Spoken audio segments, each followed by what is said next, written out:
جایا کرتے ہیں۔ ہم اللہ کے پیاروں کو مدد کے لیے پکارتے ہیں، اس سے مدد مانگتے ہیں، ہم پہ شرک کے فتوے لگاتے ہیں، لیکن ان لوگوں سے پوچھو، مجھ سے جیل سے پوچھو عیسیٰ علیہ السلام کے بارے میں کیا فتویٰ ہوگا۔ اللہ کے نبی اور رسول جن پہ کتاب نازل فرمائی میرے رب نے، کتاب انجیل، ان کے بارے میں تیرا کیا فتویٰ ہوگا۔ حضرت عیسیٰ علیہ السلام نے اپنے حواریوں کو فرمایا من انصاری الی اللہ، اے میرے حواریوں اللہ کی طرف میری مدد کون کرے گا۔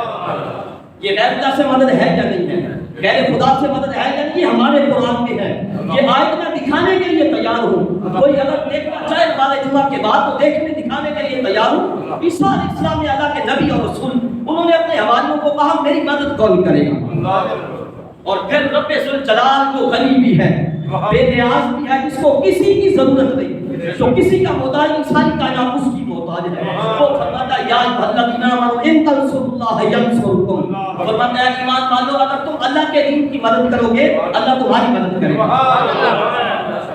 وہ اللہ جو غنی بھی ہے، بے نیاز بھی ہے، جس کو کسی کی مدد کی ضرورت نہیں، وہ فرما رہا ہے کہ ایمان والو اگر تم مدد کرو۔